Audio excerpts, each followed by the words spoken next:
Stay tuned. It can happen to anyone, and there's no guarantee that the justice system will be on your side. So gun owners should have coverage for the legal battle after your self-defense battle. While you protect your family and property, U.S. Law Shield is here to defend you 24/7, 365 days a year with a comprehensive self-defense coverage at an affordable price. Bad guys don't take days off, and neither does our coverage. Guess what, Gun Owner Radio listeners? You can get a free T-shirt when you join. Just use promo code GUNOWNERSRADIO at uslawshield.com. All right, well, we're just hanging in there before Sheriff Alex Villanueva from L.A. County calls in. But in the meantime, why don't you kind of give us a little promo? Well, so the idea is, of course, we're very, very focused on elected officials, especially locally elected officials, people at the county level and below. There's a lot of emphasis. People tend to focus too much, in my opinion, on who's in Congress and who's in Sacramento and who's in the White House.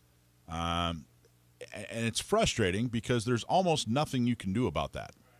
There are hundreds of thousands of people who get to vote for people, for who gets to go to Congress, to at least tens of thousands, sometimes, hundreds of thousands who get to vote for the Assembly and State Senate, and tens of millions who get to vote for president. So how much say do you actually get in those cases? Yeah, see, and that was one of the great things I learned from you, actually, after getting involved here, because how much of a difference you can make. You can actually sway things locally.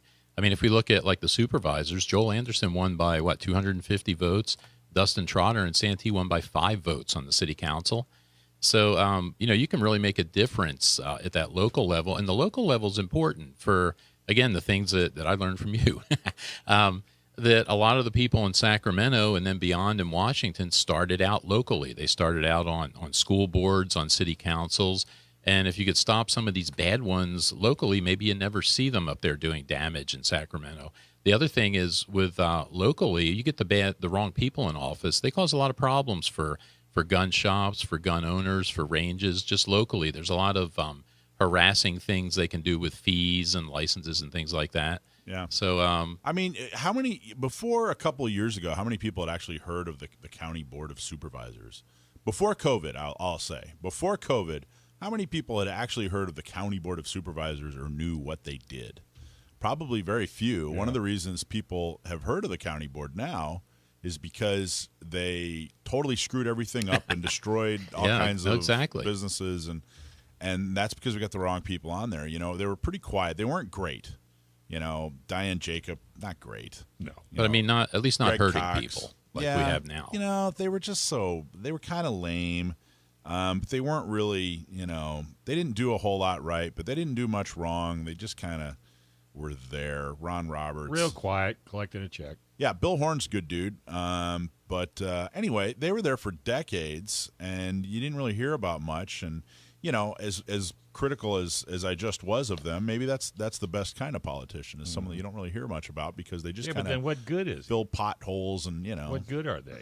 Well, So someone we do hear a lot from is Nathan Fletcher, and he's on the County Board of Supervisors, and that guy shows just about every symptom of a sociopath that there is. Right. I mean, we hear a lot from him, but none of it's good, and he's not very, very good at his job. It was actually really horrible with this whole COVID thing.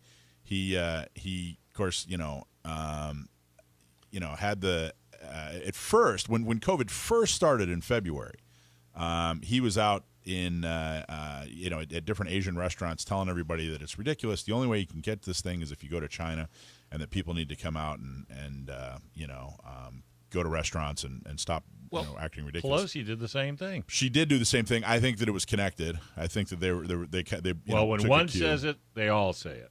And then he's the one that was, we got to shut everything down, above and beyond what everybody else is doing, and it's not based on science. If you go to a restaurant, as long as you're eating and drinking at the same time, you won't catch COVID. But if you're just drinking, then it's like standing on the wet sand as opposed to standing on the dry sand at the beach. COVID knows. Yeah, you can't sit down. If you sit down, you'll get it. I've never heard of that before. No, they came out with a rule. Yeah, that was from L.A., I think. Yeah, you could not. Dry sand and white sand was different. Right. Wow. You couldn't sit on the dry sand, but you were okay if you were walking on the wet sand. Right. So that's why it's important. That's why we wanted to talk. We're actually going to talk to the sheriff of L.A. County because he was starting Might be working. Maybe he's on the job. Maybe. What a concept. He was going to call in and talk to us about how he's issuing CCWs, which is a good thing. Well, and I don't think he's enacting the mask rule, is he? No, well, he said they weren't going to expand. He said it really politically nicely too, I think, because he said he wasn't going to expend manpower enforcing the new mask mandate in L.A. Simply because he said, and he got in the fact that they're understaffed and underfunded, and that's one thing they just don't have the people to do. They're going to focus on doing other things.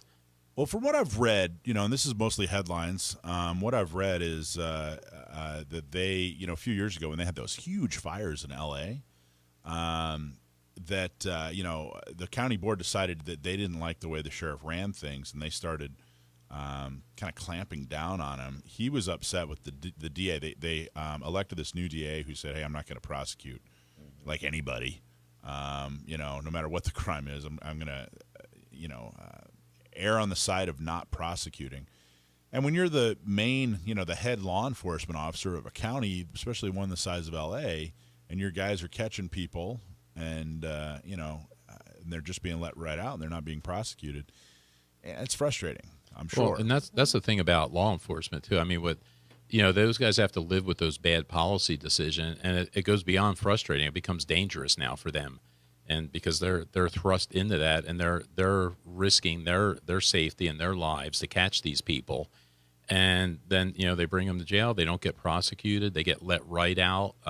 The ones that are in prison get let out, and they're seeing the effects of that now in the areas where they're doing that, because you're seeing it in the cities, and controlled by a certain party, and you're seeing the effects. You're seeing the skyrocketing crime. We're even seeing it here in San Diego. We have a spike in crime now, and bad crime, violent crime. Yes, and there's reasons for it, and it's not guns. Yeah, listen. One of the reasons I liked Trump when he was in office, he was making huge steps towards criminal justice reform. I'm a fan of reforming criminal justice. I think that too many people are getting arrested for too many things. I think the drug war or war on drugs, or what do we call it, has done more harm than good. Right. But putting a sheriff of, I think it's the largest county, most populated county in the United States, in the position of, hey, look, here are laws that we passed, and we're enforcing them, but then the DA is not enforcing them, and some of them are violent criminals. That's ridiculous.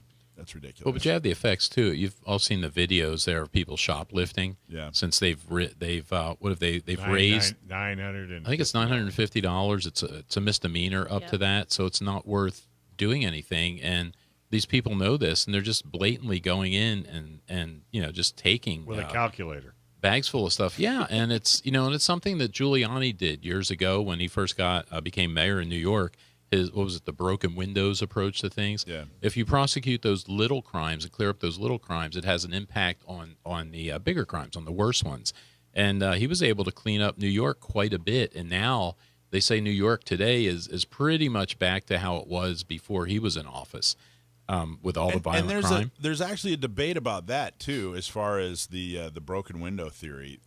People who are generally on the right think, it's of course you arrest people that are breaking crime or that are committing crimes, and whatever the crime is, and that if you do take the people committing crime off the streets, even for small crimes, bigger crimes won't get committed, and other people will get the message.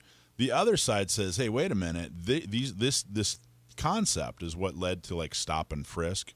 Where if you're a police officer and you just don't like the way someone looks, you're allowed to go stop and frisk them for no reason, which is I think in a lot of cases is easily made to be, the case can easily be made that that's a Fourth Amendment violation.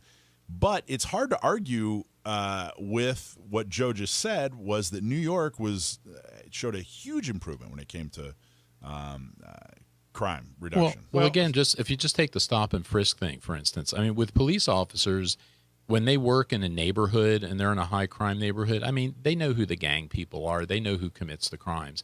What they can prove and what they can't prove are different things. But if you look at Chicago, I just saw they're breaking records again for shootings up there and killings with guns or gun related stuff.